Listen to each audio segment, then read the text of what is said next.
नमस्कार दोस्तों, सीसी के इस लाइव रिसर्च लेक्चर में आप सभी का स्वागत है। मित्रों, जैसा कि आप सब जानते हैं, हिंदी की कालजयी रचना इस श्रृंखला के अंतर्गत हमने आपके लिए कई लेक्चर्स आयोजित किए। पिछले सेशन के माध्यम से हमने सूरसागर पर विशेष आयोजन किया है। मित्रों, आज के इस सेशन पर भी हम सूरसागर में विरह इस विषय पर बात करेंगे और इसके लिए एक बार फिर से हमारे साथ हमारे स्टूडियो में मौजूद हैं doctor PC Tandon. Doctor PC Tandon professor हैं हिंदी विभाग में, जो दिल्ली विश्वविद्यालय का एक अभिन्न अंग है। तो आइए डॉक्टर पीसी टंडन का स्वागत करते हैं और जानने की कोशिश करते हैं सूरसागर में विरह के बारे में। डॉक्टर टंडन, आपका स्वागत है। जी नमस्कार। नमस्कार मित्रों। कालजयी रचनाएं हिंदी की इस श्रृंखला में हमने चर्चा प्रारंभ की है सूरदास, जो कि कृष्ण भक्ति काव्य पूर्व मध्यकाल की एक बड़ी महत्वपूर्ण काव्यधारा है, जो उत्तर मध्यकाल के अंत तक प्रवाहित होती है, बल्कि आधुनिक युग में आकर भी उसकी प्रविष्टि दिखाई देती है, उसकी रचनाएं हमें मिलती हैं। तो कृष्ण, जो कि भारतीय संस्कृति के, समाज के लोकनायक के रूप में हमारे बीच उपस्थित होते हैं और लोकरंजक रूप में अधिक उनका वर्णन चित्रण हमें देखने को मिलता है। हालांकि लोक रक्षक रूप भी उनका बार बार अलग अलग संदर्भों में हमारे समक्ष आता है। तो ऐसे लोकनायक कृष्ण को केंद्र में रखकर उनकी भक्ति संबंधी और प्रेम संबंधी तमाम ऐसे आयाम जो जीवन से, समाज से, संस्कृति से जुड़े हुए हैं, उनका वर्णन, उनका वृत्तांत, उनका विवरण, ये हमें सूरदास की कविता में मिलता है, जो सूरसागर में संकलित है। सूरसागर सूर का एक बड़ा बृहत ग्रंथ है और उसमें, क्योंकि सूरदास सामान्यतः मुक्तक कवि हैं और उन्होंने बहुत सुंदर सुंदर मुक्तक अलग अलग रसों की दृष्टि से अगर हम देखें, विषय वस्तु की दृष्टि से देखें, तो अलग अलग प्रकार के मुक्तक हमें मिलते हैं, जिसमें मध्यकाल की जो समस्त प्रवृत्तियां हैं उनका समावेश भी होता है। जैसे श्रृंगार है, प्रेम है, भक्ति है, वियोग या विरह है, जिसको विप्रलंब भी हम कहते हैं, लोक जीवन है, लोक संस्कृति है, और इसी तरह से ग्रामीण चेतना है। इसी तरह कला का, समस्त कलाओं का भी बड़ा सुंदर चित्रण है। तो ये जो सूरसागर है, सूरदास की बड़ी दुर्लभ रचना है, कालजयी रचना है। और क्योंकि सूरदास के विषय में ये एक धारणा है कि वो जन्म से ही नेत्रांध थे और सूर की कविता को देखकर, कविता में भरे हुए रंगों को देखकर, विभिन्न प्रकार की लीलाओं को और चेष्टाओं को देखकर, हाव भावों के सुंदर चित्रण को देखकर कभी कभी ये संशय मन में होता है कि सूर यदि जन्म से ही नेत्रांध थे तो फिर कैसे संभव है कि उन्होंने रंगों की पहचान भी की, उन्होंने बाल कृष्ण या युवा कृष्ण आदि के तमाम तरह के सौंदर्य का चित्रण भी किया, तरह तरह की लीलाओं को भी उन्होंने चित्रित किया। तो ये जो सूरसागर रचना है, यह कृष्ण लीलाओं का एक अजस्र स्रोत है, भंडार है, जिसमें तरह तरह की सामग्री का संकलन हमें देखने को मिलता है। तो ऐसी महत्वपूर्ण रचना, और शास्त्रीय दृष्टि से जब हम बात श्रृंगार रस की करते हैं तो श्रृंगार रस में संयोग और वियोग दो पक्षों की चर्चा विशेष रूप से होती है, फिर वियोग की दशाओं का चित्रण भी विस्तार से होता है। सूरसागर में हम देख सकते हैं कि चाहे बात भ्रमर गीत प्रसंग की हो या अन्य लीलाओं की और प्रसंगों की हो, सूर ने संयोग के भी बड़े सुंदर चित्र उतारे हैं, रूप सौंदर्य के भी बड़े सुंदर चित्र उकेरे हैं, और वियोग और विप्रलंब में तो उनका पूरी तरह से मन रमता हुआ दिखाई देता है। वियोग में एक तो बाल कृष्ण के वात्सल्य वियोग का चित्रण बड़ा सुंदर है, और दूसरा गोप गोपियों से जो विछोह होता है।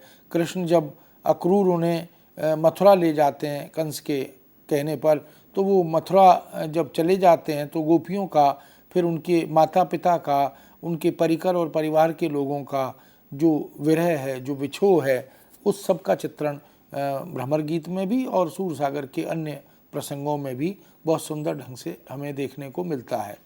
तो सूरसागर में आज हम चर्चा विशेष रूप से विप्रलंब श्रृंगार को लेकर, वियोग को लेकर करते हैं। और मित्रों, जैसा कि कहा जाता है कि वेदना जो है वो हृदय की मादक टीस है, और हृदय की यह मादक टीस प्रेम की कसौटी भी बनती है। इसीलिए विरह जितना तीव्र होता है, प्रेम उतना ही प्रबल होता चला जाता है।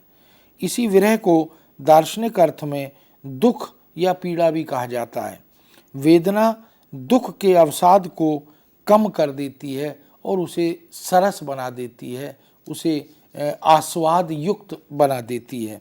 विरह में प्रेमी की दृष्टि संसार के व्यापक तत्वों को समझ लेती है और उसका प्रेम भी व्यक्तिगत सीमा के संकुचित घेरे या दायरों से निकलकर संसार के व्यापक क्षेत्र में विचरण करने लगता है। तो ससीम से असीम की ओर ले जाने का काम विरह प्रेम के संदर्भ में करता है। संसार की जड़ वस्तु भी विरही के लिए सहानुभूतिपूर्ण हो जाती है। इस प्रकार वियोग की अग्नि में तप कर प्रेम रूपी स्वर्ण उज्ज्वल और खरा हो जाता है और उसे उसी स्थिति में उसे निस्वार्थ प्रेम की संज्ञा भी दी जाती है। वियोग की अभिव्यक्ति के लिए मर्म की, सहृदयता की अपेक्षा विशेष रूप से की जाती है। इसलिए वियोग की पीड़ा को जो कवि जितना अधिक भोगता है, समझता है और उसका सफलता से, उसी आत्मीयता से चित्रण भी करता है, वह कवि उतना ही सफल कवि, सुपठ्य और पठनीयता वाला कवि बन जाता है। महाकवि सुमित्रानंदन पंत जो छायावादी काव्य के 4 स्तंभों में एक माने जाते हैं, उन्होंने इसलिए यह बात लिखी भी है, वियोगी होगा पहला कवि, आह से उपजा होगा गान, उमड़कर आँखों से चुपचाप बही होगी कविता अनजान। तो यह बात इस बात की साक्षी है कि कविता में जब वियोग आ जाता है, विप्रलंब या विरह आ जाता है, तो कविता और ग्राह्य और आस्वादपूर्ण बन जाती है। अंग्रेजी में भी यह बात कही जाती है, our sweetest songs are those which tells our saddest thoughts. हैं सबसे मधुर वो गीत जिन्हें हम दर्द के सुर में गाते हैं। तो ये जो भावना है, ये इस बात की ओर इंगित करती है कि शास्त्रीय दृष्टि से जो आचार्य हैं, उन्होंने वियोग या विप्रलंब श्रृंगार का विस्तार से वर्णन करते हुए उसके 4 मुख्य भेद किए हैं: पूर्वराग, मान, प्रवास और करुण। पूर्वराग और मान संयोग पूर्व की स्थितियां हैं और ये प्रकारांतर से संयोग की पृष्ठभूमि भी हैं। विरह की दृष्टि से वास्तविकता तो प्रवास विप्रलंब में ही देखने को मिलती है। करुण विप्रलंब में प्रायः नायिका की मरण दशा आदि का चित्रण भी किया जाता है। विरह के इन प्रकारों के अतिरिक्त वियोग की 10 दशाओं की भी चर्चा शास्त्र में की गई है। इन 10 दशाओं को हम इन शीर्षकों से देख सकते हैं: अभिलाषा, चिंता, स्मृति, गुण कथन, उद्वेग, प्रलाप, उन्माद, व्याधि, जड़ता और मरण। इस तरह ये 4 भेद हैं और 10 दशाएं हैं वियोग की, जिनका शास्त्र ने उल्लेख किया है। और सूर के काव्य में, सूरसागर में हम इन समस्त भेदों का और दशाओं का चित्रण देख पाते हैं। वियोग संस्कृत और हिंदी काव्य का प्रिय विषय रहा है, अपितु उर्दू में, फारसी में भी वियोग पर बहुत कुछ लिखा जाता रहा है और आज भी वियोग उसी तरह से महत्वपूर्ण या प्रासंगिक बना हुआ है। संस्कृत के कालिदास और भवभूति ने भी श्रृंगार के इसी पक्ष को संयोग की अपेक्षा अधिक महत्व दिया। आदिकाल में विद्यापति ने वियोगी नायिकाओं की भावनाओं को बहुत ही मार्मिकता के साथ चित्रित किया। यानी विद्यापति भी जो कृष्ण भक्त कवि थे आदिकाल के, उन्होंने भी इसका चित्रण बखूबी किया था। भक्त काल में जायसी के बाद जो पद्मावत, जिनकी बड़ी प्रसिद्ध रचना है, सूफी काव्य परंपरा के प्रवर्तक कवि हैं, उनकी रचना पद्मावत में जिस तरह का वियोग श्रृंगार चित्रित है, उसके बाद यदि वियोग के वर्णन की दृष्टि से किसी ने बहुत ख्याति अर्जित की है तो वह सूरदास हैं। सूरदास ने अपने काव्य में वात्सल्य भाव और रति भाव का ही बहुत विस्तृत चित्रण किया है। इन भावों के वर्णन में वे भारतीय साहित्य में विलक्षण हैं, अद्वितीय हैं। रति भाव को ही व्यवहार में हम प्रेम या स्नेह कहते हैं। यह प्रेम सामान्यतः दो प्रकार का होता है।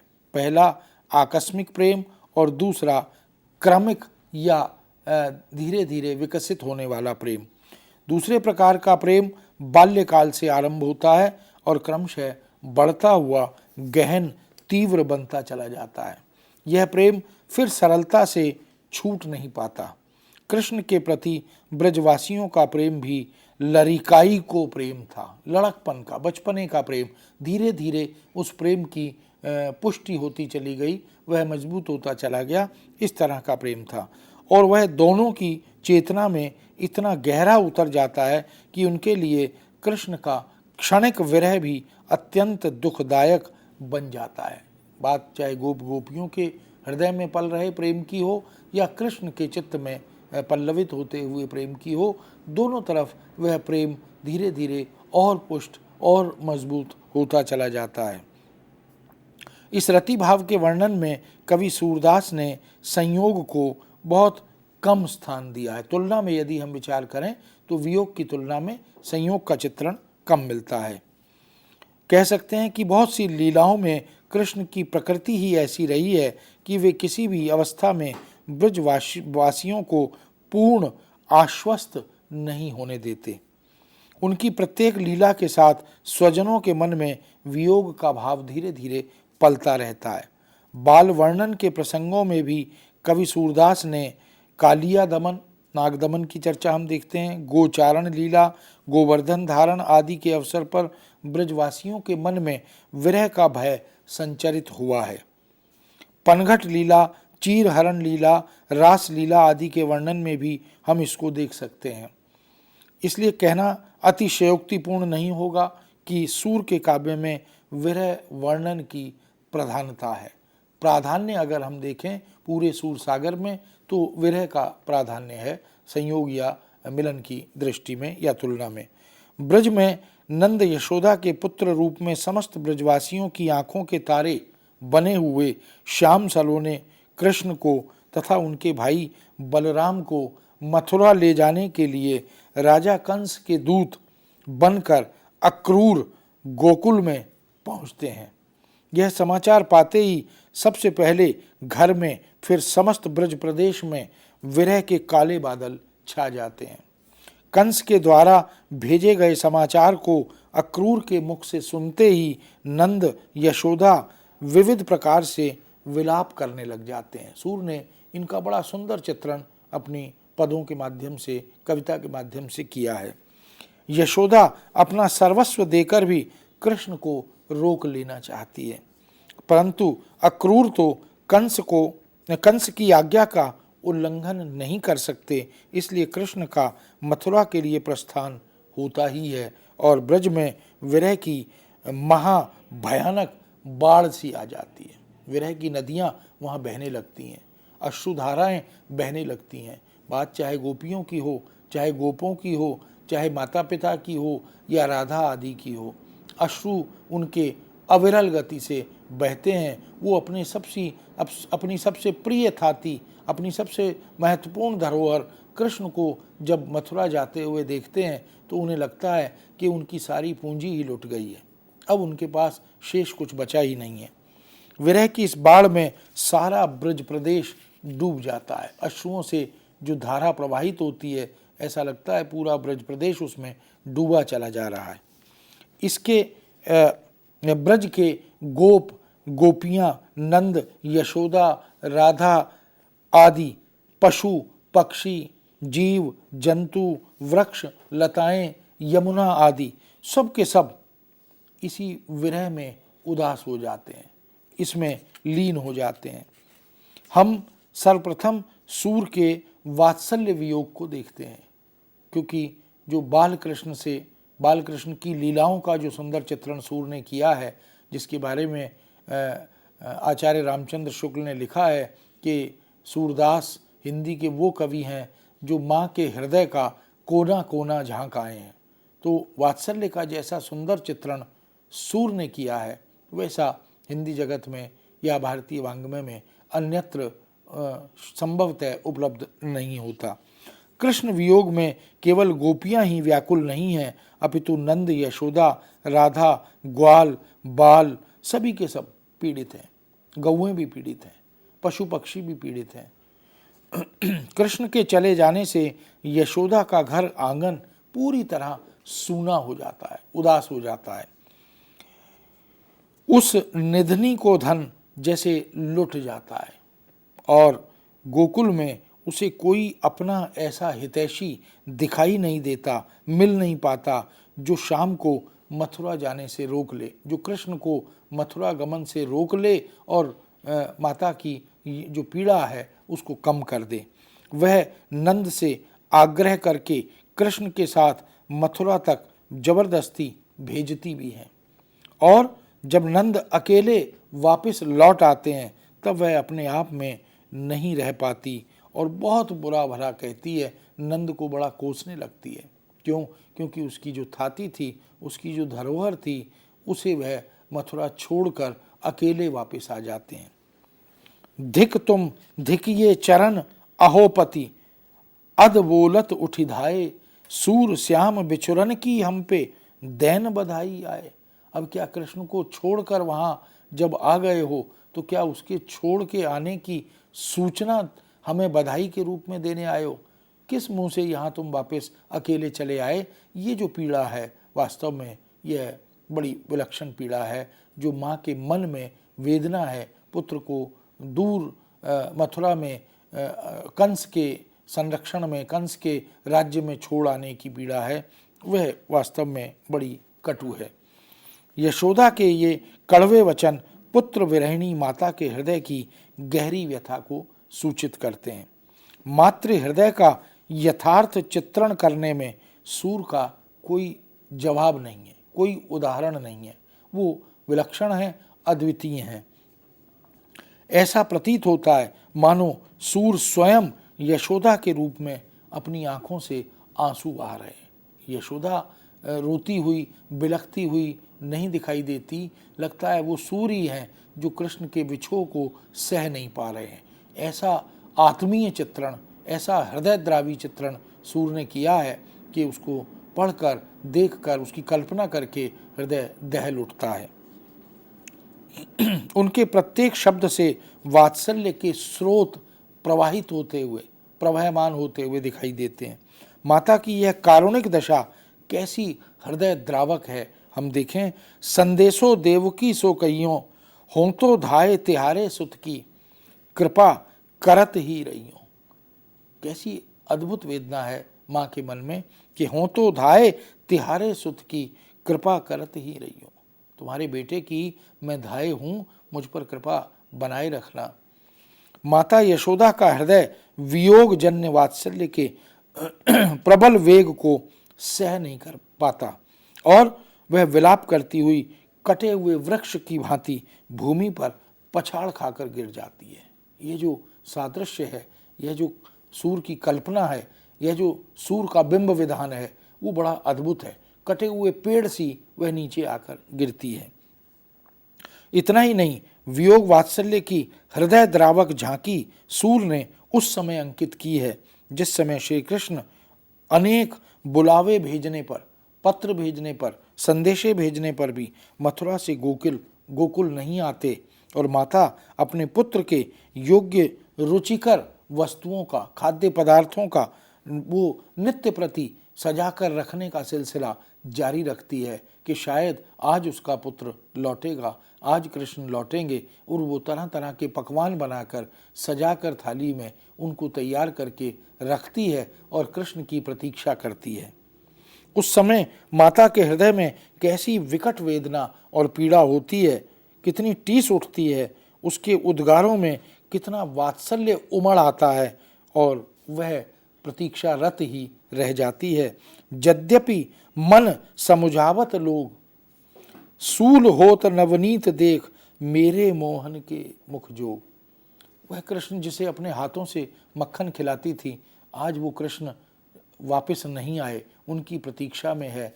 ये एक माँ है जो इंतज़ार कर रही है, जो प्रतीक्षा कर रही है और उस वेदना से त्रस्त है। इसलिए इस प्रकार सूर के वात्सल्य वियोग में तन्मयता है, स्वाभाविकता है, मनोवैज्ञानिकता है, तरलता है, सारस्य है और आकर्षण है। ये शिशु जीवन की अनेक उल्लास और उमंग से भरी हुई अनुभूतियाँ सूर के काव्य में हमें मिलती हैं। इसलिए मित्रों, ये जो वात्सल्य वियोग है, यह भी सूर की एक बहुत बड़ी देन है। अब हम अगले चरण में संयोग और वियोग की दृष्टि से गोप गोपियों और कृष्ण के संदर्भ में जो वियोग है उस पर भी चर्चा करेंगे।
नमस्कार, एडुसेट में आपका फिर से स्वागत है।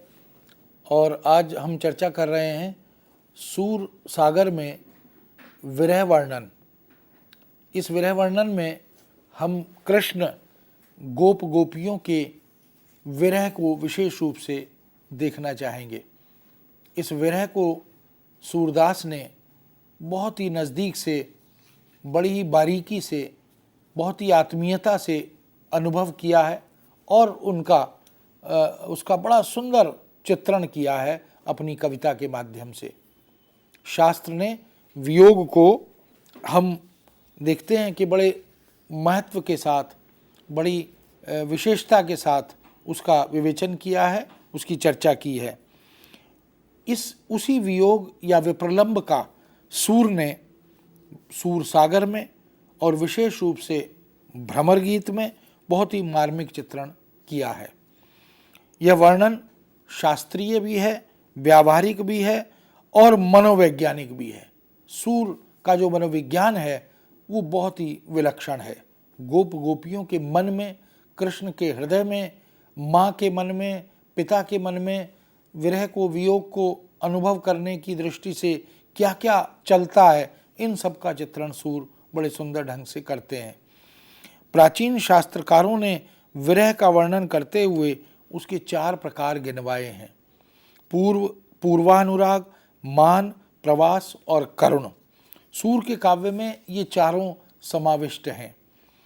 नायक के सुंदर रूप दर्शन और गुण श्रवण से नायिका के मन में प्रीति का जो भाव जागृत होता है उसे पूर्व राग कहते हैं। ब्रज की गोपिकाएं और राधा कृष्ण के रूप सौंदर्य से तथा उनकी विविध लीलाओं से आकर्षित होकर कृष्ण प्रेम के वशीभूत हो जाती हैं। इस प्रेम के लिए उन्होंने कुल मर्यादा, लोक लाज सब कुछ परित्याग कर दिया है। ब्रज वनिताओं के नयन सदा कृष्ण को देखते और देखते ही रह जाना चाहते हैं। उनके वश में न रहकर अनुशासन विहीन बन जाते हैं। उनके मन में कृष्ण के लिए इतना प्रबल अनुराग पैदा होता है कि वे एक क्षण के लिए भी कृष्ण का वियोग या विछोह सह नहीं पाती हैं। इसीलिए कृष्ण को के ब्रज छोड़कर मथुरा जाने पर ये दोनों पृथक रूप से ही उन गोपियों को पीड़ित करते हैं। इस विरह का सूर ने बहुत ही विस्तार से और बारीकी से चित्रण किया है। गोपियां कृष्ण विरह की वियोग अग्नि में जलकर तड़प उठती हैं। उन्हें यह विरह रूपी अग्नि अनल से भी अधिक तीव्र और घातक प्रतीत होती है। अनल ते विरह अग्नि अति ताती, अनल ते विरह अग्नि अति ताती, माधव चलन कहत मधुबन को सुने तपति अति छाती। हृदय दधक उठता है, जलने लगता है। प्रियजन के महत्व के कारण नायिका के मन में अभिमान उत्पन्न होना और अन्य नायिका के प्रति स्नेह भाव देखकर नायिका के मन में जो विकार उत्पन्न होते हैं उन्हें मान कहते हैं। एक प्रकार से नायक से नायिका का रूठना, मान करना, वो स्थिति रहती है। यह मान प्रणयमान और ईर्ष्यामान दो प्रकार का होता है। सूर के काव्य में दोनों तरह के मान का वर्णन मिलता है। निरंतर कृष्ण के समीप रहने के कारण गोपियों में मान या गर्व का भाव उत्पन्न हो जाता है। कृष्ण ने रासलीला के समय अंतर्ध्यान होकर उनके इस मान का खंडन किया है। इसी प्रकार मथुरा में रहते हुए कुब्जा के प्रति कृष्ण ने जो प्रीति दर्शाई है उससे गोपियां बहुत क्षुब्ध हो जाती हैं। उनके मन में एक ईर्ष्या भाव पैदा होता है। कोई भी स्त्री अपने पति को अन्य स्त्री से अनुरक्त देखकर ऐसा ही अनुभव करती है। ईर्ष्या मान का यह सुंदर उदाहरण जहां सूर ने बड़ी सुंदर मनोवैज्ञानिक दृष्टि से यह चित्रण किया है। आवन की आस मिटी ऊरद अब श्वासा, कुबिजा नृपदासी हम सब करी निराशा। हम सबको कृष्ण ने निराश कर दिया है। उनके आने की आशा जो थी, उम्मीद थी, वो मिट गई है। क्यों? क्योंकि वह कुब्जा के बस में हो गए हैं। उसके मोह में वो कहीं ना कहीं निबद्ध हो गए हैं। ये जो गोपियों का भाव है ये वस्तुतः ईर्ष्या भाव भी है। प्रवास विरह की अत्यंत मार्मिक अवस्था है, क्योंकि पूर्वानुराग तो मिलन की अभिलाषा मात्र है और मान में मिलन की संभावना बहुत निकट होती है, किंतु प्रवास विरह की कोई अवधि नहीं होती। जब प्रियतम कहीं दूर चला जाता है, परदेश में या विदेश में, तो उसके वापस आने की कोई अवधि सुनिश्चित नहीं होती कि वह कब आएगा। और प्रवास की यह जो वेदना है, प्रवास जन्य जो वेदना है, वो बड़ी घातक होती है। सूर का भ्रमर गीत और सूर सागर इस प्रवास विरह का भी बड़ा सशक्त उदाहरण है। कंस के आमंत्रण के समाचार मात्र से गोपियां व्याकुल हो उठती हैं, तड़प उठती हैं। यशोदा के घर पहुंचकर बिलखते मुख से चित्र लिखित मूर्तियां सी खड़ी हो जाती हैं, जैसे निष्प्राण सी चित्र लिखित मूर्तियां सी खड़ी हो जाती हैं। कृष्ण के वियोग की संभावना मात्र से वे विरह दावाग्नि में दग्ध होने लगती हैं, विरह की अग्नि में जलने लगती हैं। फिर कृष्ण को अक्रूर के साथ जाते हुए देखकर उनकी दशा ऐसी हो जाती है जैसे वृक्षों पर लटकी हुई बेलों की दावानल के समय होती है। जब जंगल में आग लगती है और वृक्षों पर जो लताएं चढ़ी होती हैं वो उस अग्नि के ताप से झुलस के लटक लटक के नीचे गिरने लगती हैं।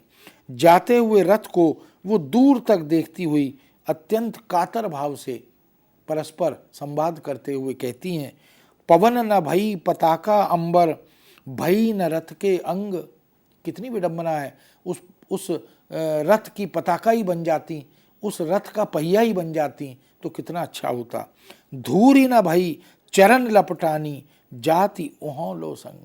या ऐसी धूल बन जाती जो कृष्ण के चरणों से लिपट जाती तो कम से कम उनके साथ मथुरा ही चली जाती। नायक नायिका के संबंध में जहाँ पूर्ण नैराश्य का वर्णन होता है और पुनर्मिलन की आशा नहीं रहती, वहाँ करुण विरह का वर्णन माना जाता है। सूर के काव्य में कुरुक्षेत्र की भेंट के समय का वर्णन करुण विरह का वर्णन है। वह राधा से भेंट होने पर 16 सहस्र रानियों के स्वामी कृष्ण उसे वापस लौट जाने को कहते हैं। उसकी इस दशा पर साथ आई हुई अन्य गोपियां रोने बिलखने लगती हैं, किंतु राधा मौन रहकर वहां आने के लिए मन ही मन पछताती भर है। इसका सुंदर वर्णन करते हुए सूर ने केवल इतना ही लिखा कि इस मिलन के पश्चात राधा कृष्णमय हो गई और ब्रज लौट गई। राधा माधव, माधव राधा, कीट भृंग गति होई जो गई। इतना ही नहीं, उनके साथ रीति के आचार्यों ने विरह की जिन 11 दशाओं का उल्लेख किया है, उन सब के उदाहरण भी सूर के भ्रमर गीत में और सूर सागर में विशेष रूप से विद्यमान हैं। इसीलिए आचार्य रामचंद्र शुक्ल ने कहा भी है, वियोग की जितनी अंतर दशाएं हो सकती हैं, जितने ढंग से उन दशाओं का साहित्य में वर्णन हुआ होगा, सामान्यतः हो सकता है, वे सब सूर के काव्य में, सूर सागर में मौजूद हैं।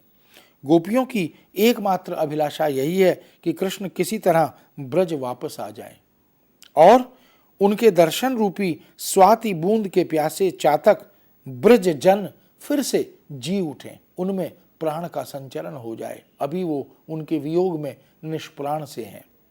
ऐसे समय जो हरिजू आवहीं, निरख निरख वह रूप मनोहर, बहुत बहुत सुख पावहीं। अगर आ जाए वो, तो वो सारी वेदना दूर हो जाए और न जाने कितने सुख, कितनी अपार आनंद की अनुभूति गोपियों को होने लगे, ये कामना वो करते हैं।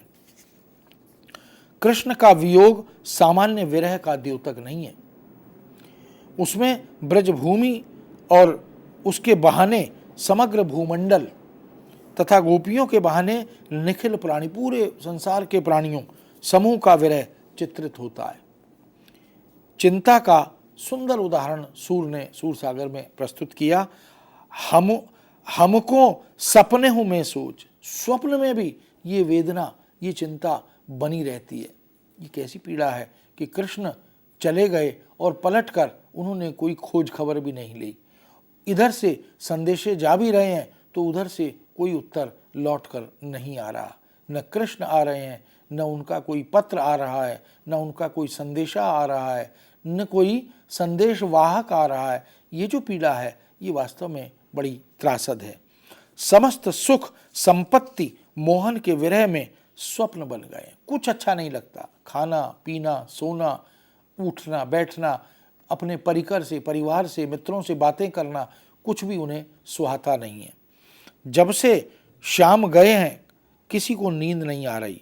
गोपियां सोचती हैं, इस विरह व्यथा को सहन करने से तो अच्छा होता यह हृदय ही विदीर्ण हो जाता, फट जाता ये हृदय, तो ज़्यादा अच्छा होता। इस जर्जर जीवन से मृत्यु ही मंगलमयी होती। नंद, यशोदा, गोपी सबको सांध्य काल में कृष्ण का गायें चरा चरा कर लौटना याद आता है। सारी गोपियां, सारे गोप वो सुखद क्षण जिनमें संयोग था, मिलन था, उन्हें याद करती हैं। सुबह गौएं लेकर निकलना, दिन भर क्रीड़ा करना, लीलाएं करना और शाम को गौओं को लेकर घर की तरफ लौटना, ये सारी पूरा घटनाक्रम एक एक करके गोप गोपियों के समक्ष उपस्थित होता चला जाता है। कभी उनका वंशी बजाना, कभी उनकी नटखट लीलाएं, बाल क्रीड़ाएं वो याद आती हैं। कृष्ण की माखन चोरी याद आती है, कृष्ण की छेड़छाड़ याद आती है, उनकी मीठी तुतली बोली भी याद आती है। दुख में सुख की बातें भूल सी, शूल सी चुभने लगती हैं। केली और विलास के स्थान खाने को दौड़ते हैं। जिन स्थलों पर कृष्ण के साथ लीलाएं की थी, जिन कुंज गलियों में कृष्ण के साथ विचरण किया था, आज वह सब बड़ा त्रासद लग रहा है। उन सबको याद करके, उन सब स्थलों को देखकर वो जो सुखद मिलन क्षण है वो याद हो आते हैं और पीड़ा और बढ़ जाती है। क्योंकि प्रसाद कहते हैं, वो कुछ दिन कितने सुंदर थे जब सावन घन सघन बरसते थे। तो सूर ने भी उसी तरह की भावनाओं को चित्रित किया है और वो ये कहते हैं कि वो जो मिलन स्थल हैं, क्रीड़ा स्थल हैं, केली स्थल हैं, वो सब आज इनको देख देख कर, उनको स्मरण करके वो सारे संयोग की तमाम क्रीड़ाएं और लीलाएं मनोमस्तिष्क के सामने पुनर्अंकित और चित्रित हो जाती हैं और विरह और वियोग को बढ़ाने का यह एक और कारण बनती हैं। स्मरण का एक बड़ा सुंदर चित्र सूर ने उकेरा है। मेरे मन इतनी सूल रही, वे बतियां छतियां लिखी राखी, जो नंदलाल कहीं। जो बातें कृष्ण के साथ क्रीड़ा करते समय कृष्ण ने कही थी, वो बातें हृदय पर, छाती पर जैसे अंकित हो गई हैं। बार बार वही दिखाई देती हैं, वही गूंजती हैं, मनोमस्तिष्क में दस्तक देती हैं। ये वेदना जिसका सामना बार बार गोप गोपियां करते हैं। सूर की रचना में हृदय यहाँ से वहाँ तक, हृदय ही हृदय, माने और कुछ दिखाई नहीं देता। ऐसा लगता है गोप गोपियां नहीं है, वो साक्षात हृदय है जो हमारे सामने उमड़ उमड़ कर आ रहा है। कभी वह एक भेद लेकर, कभी वह एक पीड़ा लेकर हमारे सामने आती हैं और वह हृदय ऐसा लगता है जैसे पिघलता हुआ प्रतीत हो रहा है। वो समग्र विश्व का हृदय उसमें, उस पीड़ा में, उस वेदना में, उस पिघलते हुए हृदयों की बाढ़ में डूबने लगता है और आश्वस्त होकर जब वो स्थिर होने लगती हैं तो नवनीत को पुतली के समान कोमल और सुकुमार, मुग्ध और स्निग्ध रूप में जन जन के लोचन को आप्लावित करने लगता है। बादल घुमड़ घुमड़ कर जोर से गर्जना करते हुए गोपियों को डराने लगते हैं। काले काले बादल उन मतवाले हाथियों से प्रतीत होते हैं जिन्होंने सारे बंधन तोड़ दिए हैं। जब हाथी नियंत्रण खो देता है और मदमस्त हो जाता है तो फिर वह सब कुछ तोड़ता उजाड़ता हुआ चलता है।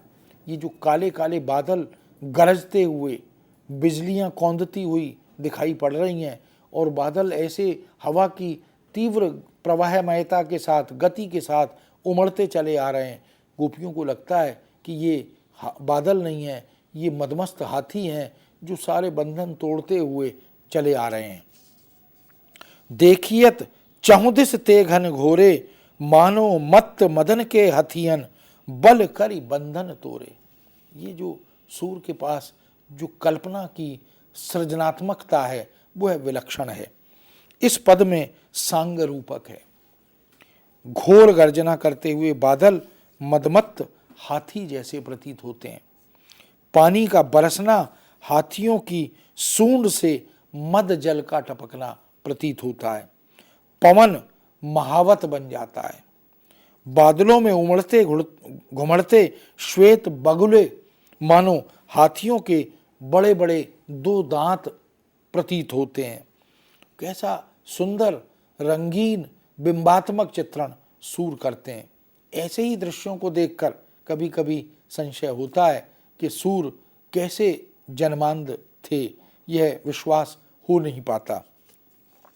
इतना ही नहीं, उस प्रियतम के विरह में उन्हें सारा जगत, सारी सृष्टि, सारी प्रकृति बदली हुई दिखाई देती है। उस तरह की नदी यमुना नहीं प्रतीत होती, उस तरह की कुंज गलियां प्रतीत नहीं होती, उस तरह के पशु पक्षी प्रतीत नहीं होते।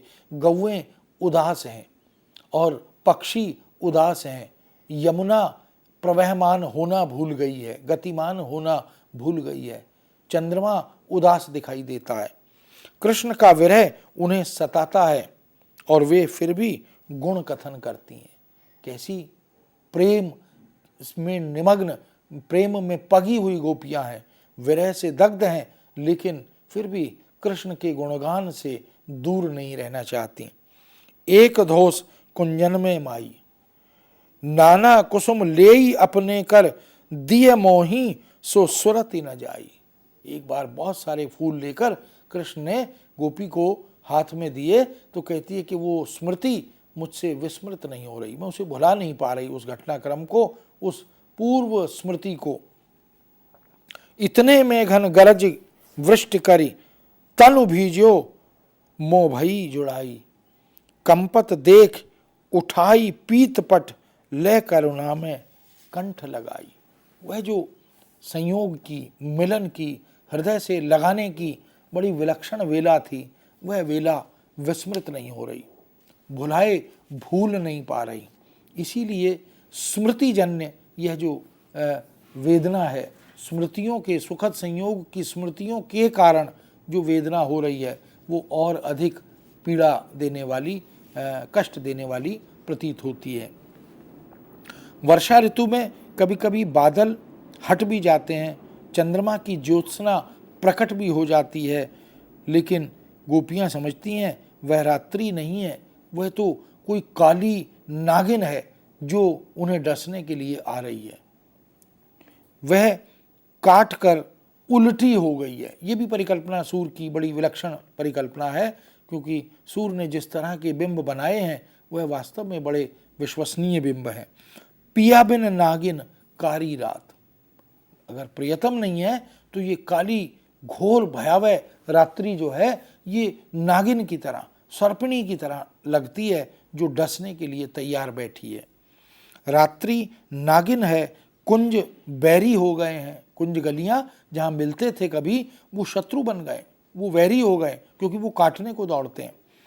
जो लताएं पहले शीतल लगती थीं अब उनसे अग्नि की लपटें निकलती हैं। यही उद्वेग की अवस्था भी है। जो विरह की दशाएं हैं उनमें एक अवस्था उद्वेग की भी है। बिन गोपाल बैरन भई कुंजें, तब में लता लगति अति शीतल, अब भई विषम ज्वाल की पुंजे। कभी वो सुखद क्षण चंद्रमा जो बहुत शीतल लगता था वो बहुत ही जलाने वाला लग रहा है, और यमुना जो बड़ी आनंदप्रद लगती थी आज वो मन को भा नहीं रही है। और इसी प्रकार तब वो लताएं जो बहुत ठंडी लगती थीं, बड़ी शीतलता प्रदान करने वाली प्रतीत होती थीं, आज उन लताओं से भी ऐसा लग रहा है जिसे आग की लपटें बरस रही हैं। तो वियोग की स्थिति में ये मनस्थिति जो है ये मनोवैज्ञानिक एक प्रकार से सूर की अनुभूति है, और विरह में, वियोग में जो सुखद के सुखकारी क्षण हैं, पदार्थ हैं, तत्व हैं, वो भी सब बड़े कष्टप्रद बन जाते हैं। विरह के कारण सारी बुद्धि जैसे काम करना बंद कर देती है, दिमाग स्थिर हो जाता है, कुछ सूझता नहीं है, कुछ दिखाई देता नहीं है। चंद्रमा को देखकर तो जलन होती है, ईर्ष्या होती है, उससे गोपियां और क्षुब्ध हो जाती हैं। एक सखी दूसरी सखी से यह कह उठती है कि तीर से मारकर इस चंद्रमा को धराशायी कर दे। क्यों? क्योंकि यह जैसे उन्हें चिढ़ा रहा है, विरहिणियों को ये चंद्रमा जैसे उन पर व्यंग कर रहा है। घर के ऊपर चढ़कर दर्पण रख कर आ, सखी दूसरी सखी से कहती है कि घर की छत पर जाकर एक दर्पण रख कर आ, और उस दर्पण में जब वो चंद्रमा दिखाई दे तो टुकड़े टुकड़े उस दर्पण के कर दे, ताकि हम उससे अपने इस वेदना का बदला ले सकें। यही उन्माद की स्थिति है। सावन के अंधे को हरा ही हरा दिखाई देता है। वियोग अवस्था में प्रेम की तल्लीनता के कारण विरह विदग्ध व्यक्ति को भी चारों तरफ अपनी वेदना ही दिखाई देती है। पौधे, लताएं, वृक्ष रोते हुए दिखाई देते हैं। भंवरे और जो गुंजार कभी करते थे वो गुंजार अब अच्छी नहीं लग रही है, और कोयल जो कूकती थी, उस कोयल की स्वर लहरियाँ जो चित्त को आनंदित करती थीं, आज उसकी कूक भी हृदय में हूक पैदा कर रही है। तभी तो गोपियों को अपने समान यमुना भी विरह ज्वर में जलती हुई प्रतीत होती है। यही व्याधि है। देखियत कालिंदी अतिकारी, अहो पथिक कहियो उन हरिसों, भई विरह जुर जारी। विरह रूपी ज्वर में ये काली हो गई है। जाकर कृष्ण से कोई कहे कि वो यमुना जिसमें तुम क्रीड़ा करते थे, जिसके तट पर तुम लीलाएं करते थे, आज तुम्हारे वियोग में, तुम्हारे विरह में उसका सारा जल काला पड़ गया है। चंद्रमा को देखकर गोपियां चंद्रमा पर भी क्रोध करती हैं। पपीहे का बोलना सुनती हैं तो उससे वो बहुत ईर्ष्या करती हैं और उसको संबोधित करते हुए कहती हैं, हो तो मोहन के बिरह जरी तू कत जारत। हम तो पहले से ही जल रही हैं कृष्ण के विरह में, वियोग में, तू हमें और क्यों जला रहा है। तू अपनी ये जो वाणी है, अपनी ये जो स्वर लहरियाँ हैं, ये हमारी कर्णेंद्रियों में मत डाल। बड़ी विकट वेदना है जो हम पहले से सह रही हैं। रे पापी तू पंखी पपीहा पिए पिए करी आधी रात पुकारत। तुझे लज्जा नहीं आती, तू पापी है, आधी रात को पिए पिए करके तू पुकार रहा है। हम तो पहले से ही उस कृष्ण के विछोह में, उसके वियोग में अत्यंत दुखी हैं, पीड़ित हैं। तू हमारी पीड़ा को, हमारी वेदना को और क्यों बढ़ा रहा है। इतना ही नहीं, वे अपने उजड़े हुए नीरस जीवन के मेल में न होने के कारण वृंदावन के हरे भरे पेड़ पौधों को भी कोसती हैं। मधुबन तुम कत रहत हरे, बिरह वियोग श्याम सुंदर के ठाड़े क्यों न जरे। मधुबन से कहती हैं कि तुम खड़े खड़े जल क्यों नहीं गए। हम सब जल रही हैं, हम सब दग्ध हैं, तुम ऐसे हरे भरे क्यों खड़े हुए हो। तुम्हें ये शोभा नहीं देता कृष्ण के वियोग में इस तरह से, इस रूप में खड़े रहना तुम्हारे लिए शोभायमान नहीं है। कृष्ण के रथ में बैठते समय जड़ता का भी बड़ा सुंदर चित्रण सूरसागर में सूरदास ने किया है। रही जहां सो तहां सब ठाड़ी, जहां थी वहीं की वहीं खड़ी रह गई। हरि के चलत देखियत ऐसी मनहु चित्र लिखी काड़ी। ऐसा लगता है जैसे किसी ने दीवार पर चित्र बना दिया हो और वो चित्र निष्प्राण होता है, बेजान होता है। तो जब कृष्ण को रथ ले जा रहा है तो चित्रवत खड़ी रह जाती हैं, निष्प्राण सी देखती रह जाती हैं। ये जड़ता का बड़ा सुंदर चित्रण सूर ने किया है। गोपियों की दशा बहुत मार्मिक हो जाती है और वो कहती हैं, निस्दिन बरसत नैन हमारे। दिन रात ये नेत्र बरसते रहते हैं, अश्रुओं की अविरल धारा प्रवहमान होती रहती है। इसीलिए स्थिति यहाँ तक पहुँच जाती है कि गोपियों की निरंतर अविरल प्रवहमान अश्रुधारा से बादल भी हार जाते हैं, बादल उनके सामने पराजित हो जाते हैं। सखी इन नैनन ते घन हारे, इन नेत्रों से ये जो घन है, बादल हैं, ये हार गए। क्यों? क्योंकि उनका पानी सूख गया लेकिन इन आंखों का पानी नहीं सूखा। और आखिर मूर्छा की स्थिति भी आती है। कृष्ण की स्मृति गोपियों को, राधा को विह्वल कर देती है। तभी कहते हैं सूर, सोचति अति पछताति राधिका मूर्छित धरन रही। मूर्छित होकर पृथ्वी पर गिर जाती हैं। सूरदास प्रभु के बिछरे थे बिथा न जात सही। ये जो प्रभु कृष्ण के बिछड़ने का वियोग है या उसकी जो वेदना है वो अब असह्य हो गई है, वो सहते नहीं बन पा रही है, इसलिए मूर्छा की स्थिति भी आ गई है और अंत में वे मरणावस्था तक पहुंच जाती हैं। अति मलिन वृषभानु कुमारी।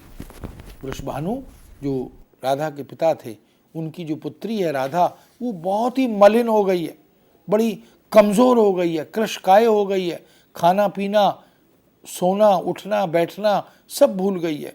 तिहि लालच न धुआवती सारी। और वो जो अंतिम क्षणों में जो कृष्ण से मिलन हुआ था, उस मिलन के समय जो वस्त्र पहने हुए थे, जो साड़ी पहनी हुई थी, उसे धुलवाना भी नहीं चाहती है, क्योंकि उन सुखद क्षणों की अनुभूति से वो अपने को अलग भी नहीं करना चाहती है। इस तरह सूरसागर में, भ्रमर गीत सार में विरह वर्णन स्वाभाविक, व्यावहारिक और बड़ा हृदयद्राही बन गया है। उनकी भावधारा में मनोवैज्ञानिक सूझबूझ है। सूर ने सूरसागर में अपनी मनोवैज्ञानिक सूझबूझ का बड़ा विलक्षण परिचय दिया है। गोपियों का मन कृष्ण में ही रमा रहता है और कहीं अन्यत्र जाना नहीं चाहता है। गोपियों के मुख से निकली सभी बातें सूर की मनोवैज्ञानिक दृष्टि का और प्रेमजन्य, विरहजन्य अनुभूतियों का एक उदाहरण बनकर हमारे समक्ष आती है। कुब्जा का नाम आते ही गोपियां झुंझला जाती हैं। कृष्ण के वियोग में ब्रज की सारी शोभा सुषमा विलीन हो जाती है। जड़ जंगम, पशु पक्षी, चेतन अचेतन सब विह्वल, बेचैन और दुखी हो जाते हैं। कवि ने विरह वर्णन में सभी ऋतुओं का चित्रण बड़े विस्तार से किया है। गोपियों की अतृप्त प्रेमानुभूति को अत्यंत मार्मिकता के साथ सूर चित्रित करते हैं। गोपियों के हृदय में वेदना के झंझावत उठते हैं, उसके तूफान उठते हैं और विरह को अत्यंत सात्विक और अनन्य रूप में सूर चित्रित करते चले जाते हैं। ऐसे पदों में, ऐसे चित्रों में सूर का हृदय स्पष्ट दिखाई देता है। गोपियाँ विरह वेदना से दग्ध हो जाती हैं और इसी तरह सभी प्राकृतिक पदार्थ उनकी सहानुभूति के साथ उमड़ते हुए दिखाई देते हैं। इस तरह सूर के काव्य में, सूर सागर में, जो कि एक बड़ी महत्वपूर्ण रचना है, विरह का बहुत ही सुंदर चित्रण सूरदास ने किया है। इसी के साथ हम धन्यवाद देना चाहते हैं डॉक्टर पीसी टंडन साहब का, जिन्होंने सूर सागर में विरह इस पर हमें विशेष जानकारी दी। मित्रों, हम जल्द मिलेंगे और आगे भी चर्चा करेंगे। तब तक के लिए नमस्कार। नमस्कार।